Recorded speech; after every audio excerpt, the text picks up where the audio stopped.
Hello, everybody, and welcome to today's reading. Let's read together. This book is Dungeon Crawler Carl by Matt Dinniman.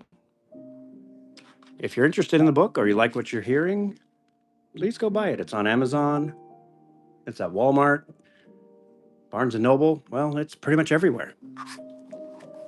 I haven't read it yet, so we'll do this together for the first time. Let's see how well this works and see how long we can stay live. I'll turn the music down a bit. And the ceiling fan is on, so I apologize. Please let me know if you can't hear well. But just one moment. I'm going to share the link. And here we go. Perfect. The transformation occurred at approximately 2:23 a.m. Pacific Standard Time. As far as I could tell, anyone who was indoors when it happened died instantly. If you had any sort of roof over you, you were dead. That included people in cars, airplanes, subways, even tents and cardboard boxes. Hell, probably umbrellas too. Though I'm not so sure about that one. Not gonna lie, you guys that were inside, probably warm and asleep and dreaming about some random bullshit, I'm jealous. You're the lucky ones. You were just gone, splattered into dust during the transformation. It was a Tuesday and the calendar had just ticked over to January 3rd. A terrible winter storm had descended on North America, and half of the country was buried in snow and ice. In Seattle, we didn't have too much snow that night, but it was well below zero, which was unusually cold, even for January. I'm sure in other parts of the world, where it's warmer and not the middle of the night, many more people survived. Many more. I also bet that they were probably wearing more clothes than I was at the time of the incident. And those assholes were smart enough not to go into the light. Me? I didn't have a choice. Like I said, it was below freezing. I was outside and I was wearing boxers, a leather jacket, and a pair of pink Croc sandals that barely fit me. I was also holding a crying, scratching, squirming, and spitting cat named Princess Donut, the Queen Anne Chunk. Turning the page, please bear with me. She was a tortoise-shelled Persian cat, worth more than I made in a year. My ex-girlfriend called her Princess Donut for short. I just stuck with Donut. So let me back up about 10 minutes. I won't bore you with too much backstory, but some of these details may be important. My name is Carl. I'm a 27-year-old. After a stint in the U.S. Coast Guard, I ended up working as a marine tech fixing electrical systems for rich assholes and their party boats. I, up until a few days before this started, lived with my girlfriend in our apartment in Seattle. Her name was Beatrice. B. She went to the Bahamas for the New Year's She went to the Bahamas for a New Year's thing with a bunch of friends. She didn't tell me her ex-boyfriend went along with her on the trip.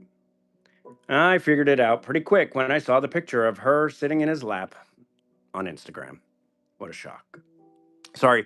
And I'm going to try to stick to the what's on in text verbatim, but this is a live read and I've never read it before. So apologies if and where I screw up or add context, but I'll try not to. I don't like drama and I don't deal well with it.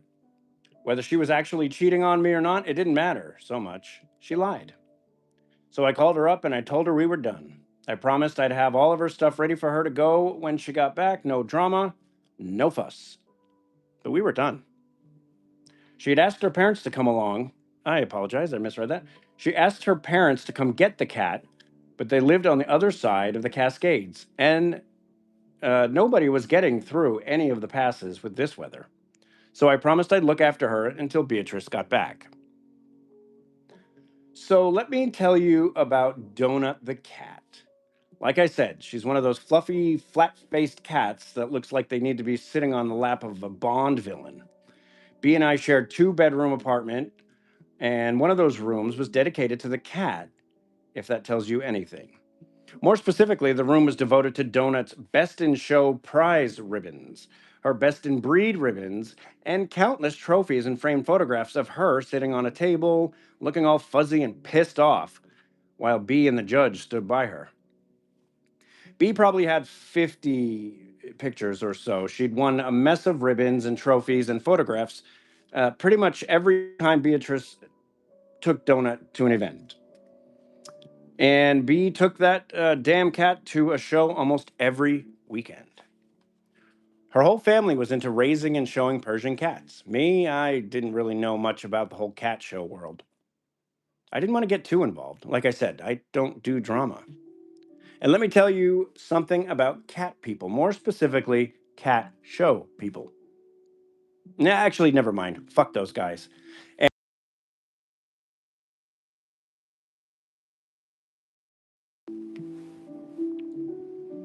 I never considered myself a big fan of cats.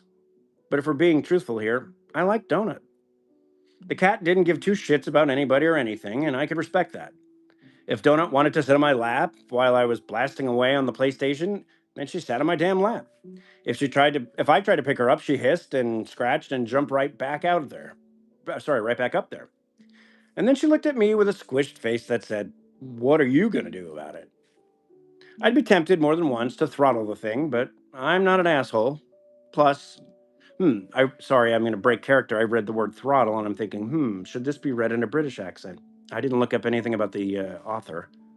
Something tells me they may not be American using the word throttle. But hey, you know what? I'm not an author. There's probably lots of cool words out there. Anyway, I've just mostly heard it British shows, British comedies.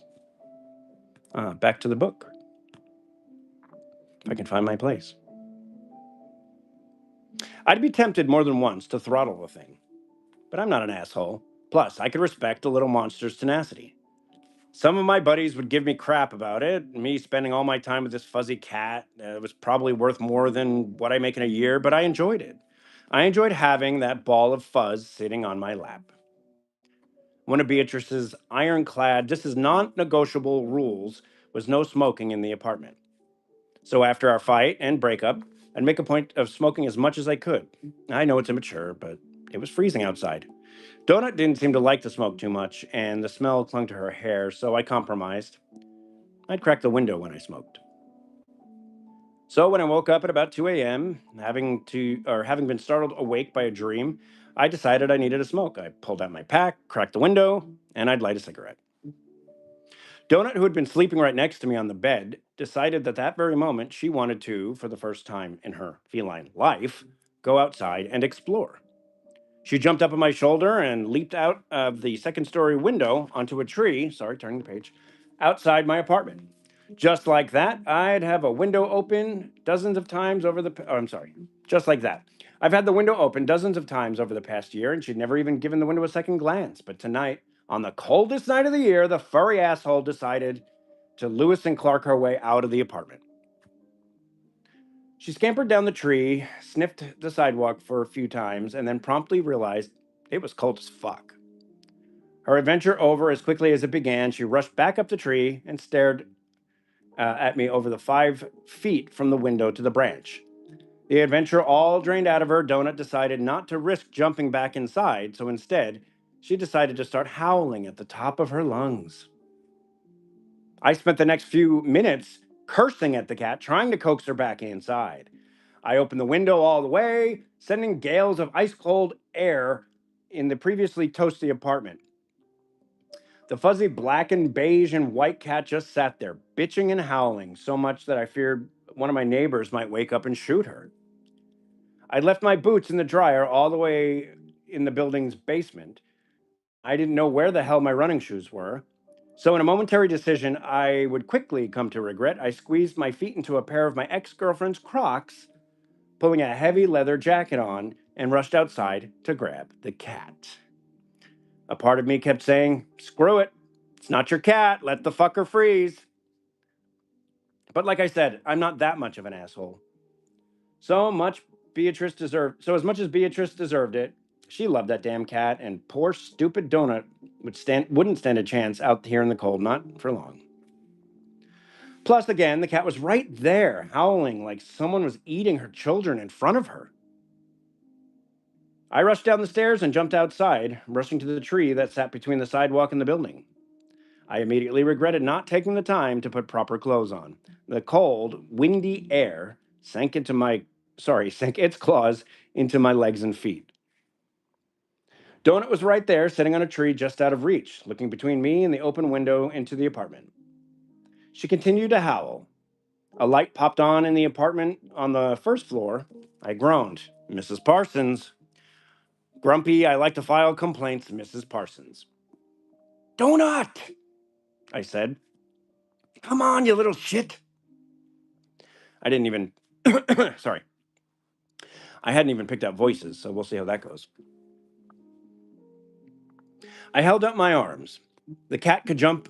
I guess I would have to use the narrator voice since it's in his head. The cat would jump into my arms. It was something I had trained her to do.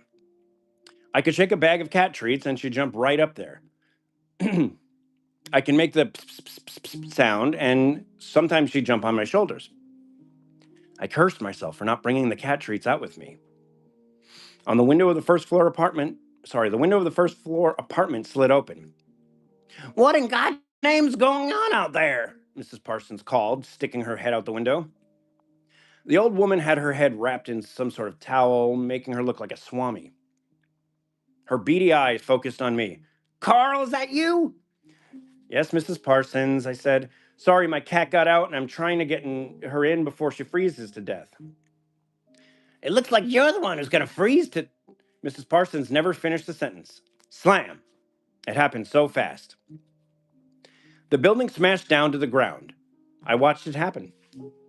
7-story apartment buildings. Sorry. Gonna need a drink. The 7-story apartment building was there one moment, and then it was gone. But it hadn't disappeared. I was looking right at Mrs. Parsons when it went down. It was like the building was this massive tin can and it had been crushed by a cosmic boot. I saw inside and I heard it.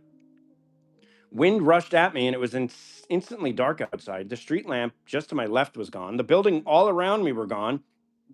The cars on the street were gone too. Everything was gone except the trees and the bicycles and the bike racks and Marjorie Williams' mop. Wow. Marjorie Williams' moped, which was still booted by park enforcement.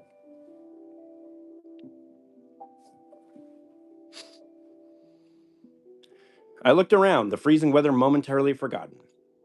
In the dark, overcast night, I could barely see anything. In the distance, a distance I can now see thanks to the lack of buildings, a fire burned. There was an utter... I'm sorry. Looks like I'm gonna have to take a break because my throat's giving out. There was utter, complete silence.